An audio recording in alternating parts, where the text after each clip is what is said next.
तो चलिए शुरू करते हैं। ये उन सभी इंजीनियरिंग स्टूडेंट्स के लिए है जो कभी न कभी अपने डिज़ाइन प्रोजेक्ट पर किसी बड़ी मुश्किल में फंसे हैं। हम एक असल कहानी के जरिए देखेंगे कि कैसे सबसे मुश्किल चुनौतियों से भी पार पाया जा सकता है। ये फीलिंग हम सब जानते हैं, है ना? घंटों से बस स्क्रीन को घूर रहे हैं, एक ऐसी प्रॉब्लम से जूझ रहे हैं जिसका कोई हल ही नजर नहीं आ रहा। सच में बहुत फ्रस्ट्रेटिंग हो सकता है। सब कुछ करके देख लिया, हर रूल को फॉलो किया, हर कैलकुलेशन को डबल चेक किया, पर फिर भी कुछ काम ही नहीं कर रहा। ऐसा लगता है जैसे एक दीवार के सामने आकर खड़े हो गए हैं और आगे जाने का कोई रास्ता ही नहीं है। लेकिन मजे की बात यह है कि इस सफर में हम अकेले नहीं हैं। कंप्यूटिंग की पूरी हिस्ट्री ऐसे लोगों से भरी पड़ी है जो ठीक ऐसी ही दीवारों से टकराए थे, और आज हम उन्हीं में से एक की कहानी से सीखेंगे कि उन दीवारों को असल में तोड़ा कैसे जाता है। तो हमारा पहला सबक हमें ले चलता है IBM में लिन कॉनवे के शुरुआती दिनों में। देखिए, उस वक्त प्रॉब्लम सिर्फ टेक्निकल नहीं थी, प्रॉब्लम थी लोगों के काम करने के तरीके में। सब अपने अपने साइलो में काम करते थे, मतलब एक्सपर्ट सिर्फ अपनी फील्ड का सोचते थे और दूसरी टीमों से ज्यादा बात नहीं करते थे। उस समय की बात है, हाई परफॉर्मेंस कंप्यूटिंग में एक बहुत बड़ी रुकावट थी। कंप्यूटर एक वक्त में बस एक ही काम कर सकता था, मतलब एक मशीन साइकिल में बस एक इंस्ट्रक्शन। और उस जमाने के बड़े बड़े दिग्गज भी मानते थे कि ये एक फंडामेंटल लिमिट है जिसे तोड़ा नहीं जा सकता। तो सॉल्यूशन मिल क्यों नहीं रहा था? क्योंकि जो लोग सिस्टम का बड़ा पिक्चर डिजाइन कर रहे थे, यानी आर्किटेक्ट्स, वो उन लोगों से बात ही नहीं कर रहे थे जो असल में छोटे छोटे सर्किट बना रहे थे, यानी सर्किट डिजाइनर्स। एक तरह से वो अलग अलग भाषाएं बोल रहे थे और सारी तरक्की उन दोनों के बीच की खाई में अटकी हुई थी। और फिर आया एक जबरदस्त आइडिया। कॉनवे ने आर्किटेक्चर और सर्किट डिजाइन दोनों के नजरिए से सोचा और एक नई चीज बनाई, डायनामिक इंस्ट्रक्शन शेड्यूलिंग या DIS। सीधे शब्दों में कहें तो ये एक ऐसा तरीका था जिससे प्रोसेसर अपने काम की लिस्ट में आगे झांक सकता था और जो भी काम पहले करने के लिए तैयार है उसे पहले ही निपटा सकता था, भले ही वो लिस्ट में बाद में हो। इसे समझने का सबसे अच्छा तरीका है एक बहुत बिजी रेस्टोरेंट की किचन इमेजिन करना। इंस्ट्रक्शंस मतलब खाने के ऑर्डर्स। DS यहाँ हेड शेफ की तरह है, जो देख रहा है कि कौन सा कुक फ्री है और कौन सा स्टेशन खाली है। तो अब सैलेड बनाने के लिए स्टेक के पकने का इंतजार नहीं करना पड़ेगा। दोनों काम एक साथ हो सकते हैं, जिससे सब कुछ बहुत तेजी से होता है। और इसका असर जबरदस्त।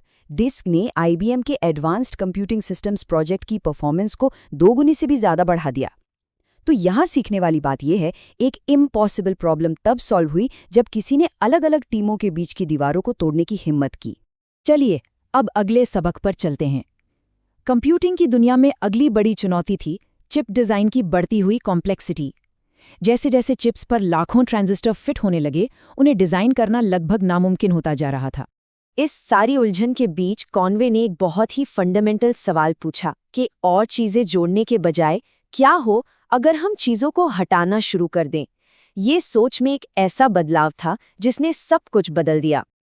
देखिए, बाईं तरफ पुराना चिप लेआउट एक उलझे हुए जाल जैसा है जिसे कुछ एक्सपर्ट्स ही समझ सकते हैं, और दाईं ओर मीड कन्वे अप्रोच है जो एक बिल्कुल साफ ऑर्गेनाइज्ड ग्रिड जैसा है।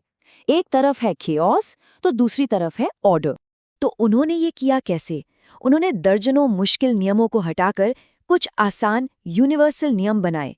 उन्होंने लैम्डा नाम की एक स्केलेबल डिजाइन यूनिट बनाई जिससे डिजाइन फ्यूचर प्रूफ हो गए। इसने चिप डिजाइन को डिमोक्रेटाइज कर दिया, मतलब अब ये कुछ गिने चुने लोगों का काम नहीं रहा, बल्कि हजारों सिस्टम डिजाइनर्स के लिए खुल गया।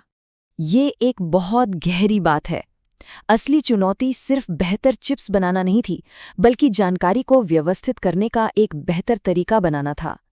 लक्ष्य एक ऐसा ज्ञान सिस्टम बनाना था जो दूसरों को भी कुछ नया बनाने की ताकत दे। अब एक नया डिजाइन मेथड बनाने से एक नई प्रॉब्लम खड़ी हो गई। इतने सारे नए डिजाइन्स को असल में बनाया कैसे जाएगा? क्योंकि एक शानदार आइडिया भी किसी काम का नहीं है अगर उसे हकीकत में बदलने का कोई सिस्टम न हो। और ये सब कुछ इतनी तेजी से हुआ कि आप सोच भी नहीं सकते। शुरुआत हुई 1978 में MIT के एक कोर्स से। सिर्फ 1 साल बाद 12 यूनिवर्सिटी से डिजाइन इकट्ठा किए गए और 1981 तक मोसिस बन चुका था, एक इंटरनेट बेस्ड सिस्टम जिससे कोई भी अपना चिप डिजाइन भेजकर उसका प्रोटोटाइप बनवा सकता था। मतलब एक क्लासरूम आइडिया कुछ ही सालों में एक नेशनल इंफ्रास्ट्रक्चर बन गया। ये जो आप देख रहे हैं, ये एक मल्टी प्रोजेक्ट वेफर है। एक ही सिलिकॉन वेफर पर दर्जनों अलग अलग स्टूडेंट्स के डिज़ाइन बनाए गए हैं। इस एक आइडिया ने स्टूडेंट्स और रिसर्चर्स के लिए प्रोटोटाइपिंग को सस्ता और आसान बना दिया। और इसका लॉन्ग टर्म इम्पैक्ट? इसने फैबुलस फाउंड्री मॉडल को जन्म दिया। इसने चिप डिज़ाइन को मैन्युफैक्चरिंग से अलग कर दिया। और इसी की वजह से आज की पूरी सेमीकंडक्टर इंडस्ट्री मुमकिन हो पाई है। एप्पल जैसी कंपनियां जो अपनी चिप्स खुद डिज़ाइन करती हैं पर बनाती नहीं, वो इसी सिस्टम की वजह से मौजूद हैं। और अब हमारा आखिरी सबक, जो सिर्फ टेक्नोलॉजी के बारे में नहीं है, ये है रेजिलियंस के बारे में, यानी मुश्किलों में डटे रहने की हिम्मत, जो शायद एक इंजीनियर के लिए सबसे ज़रूरी क्वालिटी है। कॉनवे का ये कोट बहुत पावरफुल है। इसका मतलब है कि आखिर में लोगों की राय या पॉलिटिक्स मायने नहीं रखती। मायने ये रखता है कि आपका बनाया हुआ काम टिकता है या नहीं। इंजीनियरिंग का असली टेस्ट उसके नतीजों में होता है। ये पुल वाली बात सीधे हमारे प्रोजेक्ट से जुड़ती है। नाकामयाबी मिलेगी, आइडियाज़ रिजेक्ट होंगे, लेकिन रेवोल्यूशनरी टेक्नोलॉजी बनाने के लिए सिर्फ टैलेंट काफ़ी नहीं है। इन रुकावटों से लड़कर आगे बढ़ने का जज्बा भी चाहिए। तो हमारे अपने ग्रुप डिज़ाइन प्रोजेक्ट्स के लिए क्या सबक हैं?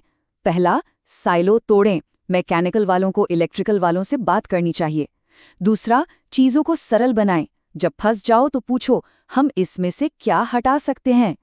तीसरा, सिस्टम के बारे में सोचें कि हमारा बनाया हुआ हिस्सा बड़े सिस्टम में कैसे फिट होगा।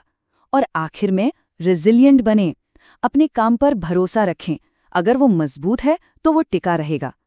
तो संक्षेप में कहें तो ये 3 मुख्य रणनीतियां हैं। अलग अलग फील्ड्स के नज़रिए से सोचना, मुश्किलों को उनकी जड़ तक जाकर सरल बनाना और अपने सॉल्यूशन को सपोर्ट करने के लिए सिस्टम बनाना। ये वो टूल्स हैं जिनसे किसी भी इम्पॉसिबल प्रॉब्लम को हल किया जा सकता है। तो मैं आपको इस एक आखिरी सवाल के साथ छोड़ता हूँ। हर बड़ी कामयाबी की शुरुआत एक ऐसी रुकावट से होती है जिसे पार करना नामुमकिन माना जाता था। ये सबक सिर्फ इतिहास नहीं है, ये आने वाले कल का ब्लूप्रिंट है। सवाल ये है कि अब कौन सी दीवारें तोड़ी जाएंगी?